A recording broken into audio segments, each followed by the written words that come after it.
Hello students, in the previous lecture we have studied about the physical incompatibility, right?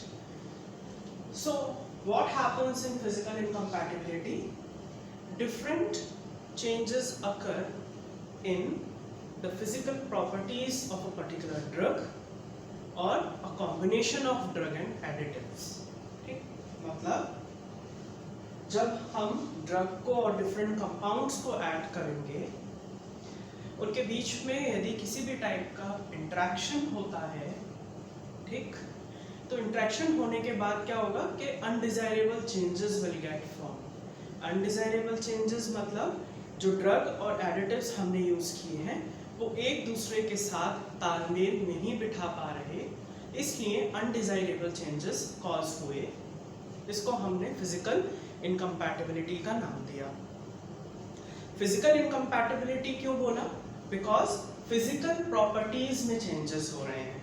ठीक, for example किसी भी drug का जो colour है वो वाइट कलर का कंपाउंड हमारे पास है पाउडर फॉर्म में, हमने उसको किसी एडिटिव के साथ ऐड किया तो उसका जो कलर है वो चेंज हो गया, एंड वो चेंज जो क्रिएट हुआ है वो हमको नहीं चाहिए, मतलब it is undesirable change, it is totally undesirable change. ठीक, तो किसी भी ड्रग और एडिटिव्स को ऐड करने के बाद इन फार्मेसी किसी भी ड्रग और कंपाउंड्स को, डिफरेंट कंपाउंड्स को, एडिटिव्स को ड्रग के साथ ऐड करोगे तो अनडिजायरेबल चेंजेस क्रिएट होंगे, फिजिकल अनडिजायरेबल चेंजेस। तो ऐसे अनडिजायरेबल चेंजेस को हम फिजिकल इनकम्पैटिबिलिटी बोलते हैं। फिजिकल इनकम्पैटिबिलिटी क्यों बोलते हैं? क्योंकि फिजिकल प्रॉपर्टीज में चेंजेस क्रिएट हो रहे हैं, ठीक, एंड वो हमें नहीं चाहिए। In the previous lecture we have discussed also how to improve that order of mixing, editing or omitting of particular solvent or solute, etc. Formation of suspension और फॉर्मेशन ऑफ इमल्शन भी have studied. अगर हम इन चार तरीकों के through physical incompatibility को improve कर सकते हैं तो कौन से चार मेथड्स हैं? ये नंबर 1 ऑर्डर और mixing of particular compounds, then उसके बाद हमने स्टडी किया सस्पेंशंस, इमल्शंस मतलब इमल्सिफिकेशन मेथड। ठीक, तो ये जो है हमारे डिफरेंट मेथड्स हैं जिनके थ्रू हमने क्या किया? फिजिकल इनकम्पैटिबिलिटी को ओवरकम किया, कवर किया, उसको मिनिमाइज किया। ठीक, अगर पूछा जाता है what are the different methods by which we can minimise the physical incompatibility, तो उसमें आपको क्या लिखना है? Formation of suspensions, formulation of emulsions और emulsification method, third method by editing और omitting और different solvent and solute we are using, and fourth method order or mixing, order or method of mixing what we are using. By these four methods we can minimize the physical incompatibility. So in this lecture we will be discussing the different examples of physical incompatibility. Okay, in these examples you will be going to study about the we have basically divided it in 4 parts. Number 1 is immiscibility, number 2 is insolubility, number 3 is formation of precipitate, and number 4 is liquefaction. तो ये चार क्या हैं? आपके examples हैं physical incompatibility के। ठीक, तो इसमें हम immiscibility और insolubility को स्टडी करते हैं। तो immiscibility को पढ़ने से पहले हम मिसिबिलिटी क्या होती है ये देखते हैं। देखो, मिसिबिलिटी क्या है? हमारे पास 2 सॉल्वेंट हैं, ठीक, दोनों ही लिक्विड है, सॉल्वेंट है तो वो लिक्विड ही है, ठीक है। दोनों सॉल्वेंट्स दोनों जो सॉल्वेंट्स हैं वो दोनों ही लिक्विड हैं और दोनों ही एक दूसरे में मिक्स नहीं हो रहे। ठीक, ध्यान रखिएगा, इमिसिबिलिटी मतलब 2 सॉल्वेंट मतलब स्टेट एक ही है, लिक्विड स्टेट में, ठीक, 2 सॉल्वेंट अगर आपस में मिक्स नहीं होंगे, that will be referred as immiscibility. ठीक, तो इमिसिबिलिटी से पहले मिसिबल क्या है? मिसिबल क्या है? अगर कोई भी सॉल्वेंट लेते हैं, दो सॉल्वेंट लेते हैं, उनको हम मिक्स करें और वो इजीली मिक्स हो जाएं स्टिरिंग करने में या हीट करने पे, that's called miscibility. For example, common example we use in our home, like ruafza we used to prepare. We are taking the solvent, both are the solvents having difference in their viscosity, but both are the solvent, both are the liquid state. Okay, so when we used to mix water and ruafza with each other, so they are, it is miscible with water, मतलब ruafza is miscible with water, so that is called miscibility. ठीक. Immiscibility क्या है? कि दो solvents जब आपस में अपने आप से मिक्स ना हो, ठीक, they both are not having their own properties to get mixed together, that's called immiscibility. ठीक. immiscibility को हम solubility से कंफ्यूज नहीं करेंगे. immiscibility मतलब दो सॉल्वेंट्स हैं जो घुल नहीं रहे आपस में, ठीक, दैट्स इट. हम सॉल्वेंट्स ले रहे हैं, ठीक, केवल सॉल्वेंट्स, सॉल्वेंट ए, सॉल्वेंट बी, ठीक. यदि वो सॉल्वेंट्स एक दूसरे में मिक्स नहीं होंगे, हम उसे इमिसिबिलिटी बोलते हैं. एंड इसका एग्जांपल है हमारा ऑयल इन वाटर और वाटर इन ऑयल.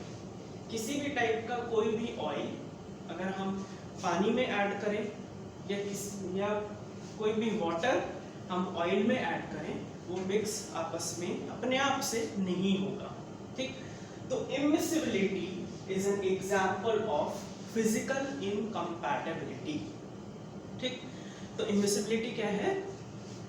हमने दोनों ही सॉल्वेंट्स लिए हैं, water, oil, solvent A, water, solvent B, water, solvent A, oil, solvent B.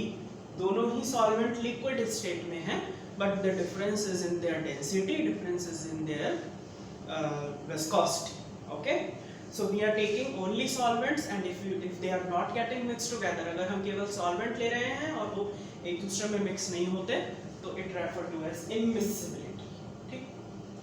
Then अब ये जो है हमने oil in water और water in oil का जो example लिया है, अगर वो immiscible है, तो immiscible होने में हम water oil और oil water को किसी emulsifying agent के साथ, मतलब emulsifying agent उसमें हम add करते हैं. तो with the help of that emulsifying agent, water और ऑयल एक दूसरे के साथ मिक्स हो जाते हैं and they become miscible with each other. ठीक. तो ये एक एग्जांपल है फिजिकल इनकम्पैटिबिलिटी का. और इमिसिबिलिटी का एग्जांपल हमने ले लिया कैस्टर ऑयल और वाटर, या किसी भी टाइप का कोई ऑयल ले लीजिए, मस्टर्ड ऑयल ले लो, वाटर में मिलाओ, कोकोनट ऑयल ले लो, वाटर में मिलाओ, अपने आप नहीं मिलेगा. उसके लिए हमें इमल्शन फॉर्म करना है. इमल्शन फॉर्म करने के लिए हमें इमल्सिफाइंग एजेंट्स की जरूरत पड़नी है. ठीक. इमल्सिफाइंग एजेंट्स क्या है? सरफेक्टेंट्स हैं. We will be studying it in liquid dosage forms when we will start it. In the basic introduction of liquid dosage form, we will be studying about the HL balance and everything. There you will be coming to know surfactants क्या होते हैं. वैसे आपने first year में इसको study किया होगा शायद. ठीक. तो ये हमारा पहला एग्जांपल था फिजिकल इनकम्पैटिबिलिटी का, that was immiscibility. Another example is insolubility. Insolubility का क्या मतलब है? Insolubility से पहले हम solubility देखते हैं. ठीक. Solubility क्या है? यहाँ पे मैंने लिख रखा है ability of a compound to get dissolved in a particular solvent system. कोई भी solvent ले लो और उसमें हम यदि किसी भी solute को ऐड करें, solute क्या होगा? Solid state में रहेगा. मतलब स्टेट दो हैं, लिक्विड और सॉलिड. तो सॉलिड और लिक्विड को अगर हम लेके मिक्स कर रहे हैं एंड वो इजीली अगर मिक्स हो जाए, मतलब solute is having that much tendency कि वो पर्टिकुलर किसी भी सॉल्वेंट सिस्टम में मिक्स हो जाए, पूरी तरह से डिसॉल्व हो जाए, दैट इज कॉल्ड सॉल्युबिलिटी. इनसॉल्युबिलिटी मतलब बिल्कुल अपोजिट, कोई भी सॉल्यूट जिसमें अपने आप से किसी भी सॉल्वेंट में मिलने की क्षमता ना हो, उसे हम इनसॉल्युबिलिटी बोलते हैं. ठीक. तो इमिसिबिलिटी और इनसॉल्युबिलिटी दोनों ही अलग अलग चीजें हो गई. इमिसिबिलिटी टर्म हम वहां यूज करेंगे जहां दो सॉल्वेंट्स आपस में ना मिले, और इनसॉल्युबिलिटी हम वहां यूज करेंगे जहां पे कोई दो डिफरेंट स्टेट्स की चीज़ों को हम मिक्स कर रहे हैं, जो डिफरेंट स्टेट्स को मिक्स करने पे यदि वो नहीं मिलते, वो डिसॉल्व नहीं होते हैं, तो हम उसे इनसॉल्युबिलिटी बोलते हैं। ठीक, सिंपल। अब इसका एग्जांपल हमने लिया जैसे ephedrine sulphate, liquid paraffin and menthol. Ephedrine sulphate is not directly dissolved in liquid paraffin, तो इन दोनों को डिसॉल्व करने के लिए हम यहाँ मेंथॉल का यूज करते हैं। With the help of the sufficient quantity, enough quantity of menthol, हम इस प्रिपरेशन को प्रिपेयर करते हैं। So this is the example of insolubility. Then our third example is precipitate formation. Precipitate formation जो है, that is your it comes under your chemical changes also, है ना? Because precipitate is getting formed, means reactions, whatever the reactants we are using, they are reacting with each other, interacting with each other, and PPT का formation हो गया। इसको हम physical incompatibility में इसलिए भी स्टडी कर रहे हैं, क्यों? क्योंकि PPT is visible to us. बहुत सारे केमिकल रिएक्शंस होते हैं, वो हमें दिखाई कहाँ देते हैं, ठीक? बट ये ऐसा फॉर्मेशन है PPT का, PPT फॉर्मेशन एक ऐसा एग्जांपल है जो कि हम फिजिकल इनकम्पैटिबिलिटी और केमिकल इनकम्पैटिबिलिटी दोनों में ही समझा सकते हैं। But because precipitate can be visible to us, and हमने पहले पढ़ा था कि फिजिकल इनकम्पैटिबिलिटी जो है वो almost we can see that, हमेशा हम वो देख सकते हैं, उसको फील कर सकते हैं, ठीक? इसीलिए हमने नाम दिया फिजिकल इनकम्पैटिबिलिटी। सो प्रेसिपिटेट फॉर्मेशन में कोई भी ड्रग है which is insoluble in any of the compound, किसी भी कंपाउंड में वो सॉल्युबल नहीं हो रही, किसी भी सॉल्वेंट में वो सॉल्युबल नहीं हो रहा, मतलब PPT का फॉर्म हो जाना है, cloudy solution will get form. हमें उसमें रिजल्टेंट क्या मिलना है? PPT, cloudy solution will get form, that should be called PPT formation, ठीक? तो सुटिक्स में अगर ये प्रेसिपिटेट फॉर्मेशन हो रही है, it means it is an example of physical incompatibility. पढ़ने के लिए इसमें बहुत कुछ है, we have to go switch into the chemistry, but हमें यहाँ सुटिक्स का पार्ट कवर करना है, ठीक? सिंपल चीज को स्टडी करना है। अब एग्जांपल है, जैसे फॉर एग्जांपल रेजिन्स जो है वो वाटर में सॉल्युबल नहीं होते हैं, ठीक? क्या करेंगे? वो एग्लोमेरेट, मतलब होता है ना, पानी लीजिए, पानी में किसी भी चीज को ऐड कीजिए, तो क्या होता है, कभी कभी उसमें वो घुलने की जगह वहीं पे एग्लोमेरेट्स फॉर्म कर लेता है, ठीक? जगह जगह तो एग्लोमेरेट्स फॉर्म हो जाएगा और PPT का फॉर्मेशन हो जाएगा, मतलब cloudy solution will get form. So उसको मिटाने के लिए, मतलब फिजिकल इनकम्पैटिबिलिटी को ओवरकम करने के लिए हम थिकनिंग एजेंट्स और कॉन्सेंट्रेटेड टिंचर्स का यूज कर सकते हैं। तो कॉन्सेंट्रेटेड टिंचर्स और थिकनिंग एजेंट्स के हेल्प से हम प्रेसिपिटेट फॉर्मेशन को रोक सकते हैं, ठीक? या मिनिमाइज कर सकते हैं। Then come to the fourth example, that is liquefaction. Liquefaction क्या है?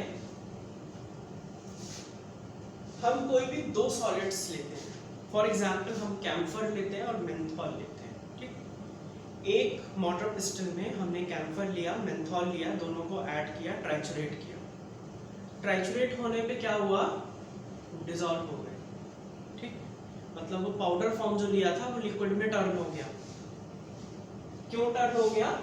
बिकॉज जो कंपाउंड्स हमने ट्राइचुरेट किए, they are having low melting point, ठीक? They are having low melting point, and जब हमने उनको मिक्स किया तो सॉफ्ट मास, ये means it become liquid only. So ऐसे मिक्सचर्स को हम eutectic मिक्सचर्स बोलते हैं। क्यों? Due to the low temperature, liberate water of hydration. Menthol और कैम्फर को ऐड करेंगे तो मेंथॉल एंड कैम्फर जो है they are low melting point compounds, ठीक? तो जब हम उसको क्या कहते हैं, room temperature, due to its low room temperature, it liberates the water of hydration. अब वाटर ऑफ हाइड्रेशन जब होना है तो मेंथॉल और कैम्फर एक दूसरे में मिक्स होने की जगह वहाँ पे वो लिक्विफिकेशन कॉज करते हैं, ठीक? और ऐसे मिक्सचर्स को हम यूटेक्टिक मिक्सचर्स बोलते हैं। Example menthol, thymol, camphor and aspirin. Basically हम ये मेंथॉल, कैम्फर, थाइमोल, ये जो है पाउडर्स को प्रिपेयर करने के लिए यूज करते हैं. So this is all about the examples of physical incompatibility. These are 4 examples, and with this lecture we will be binding up the physical incompatibility, and in the next lecture we will be seeing chemical incompatibility.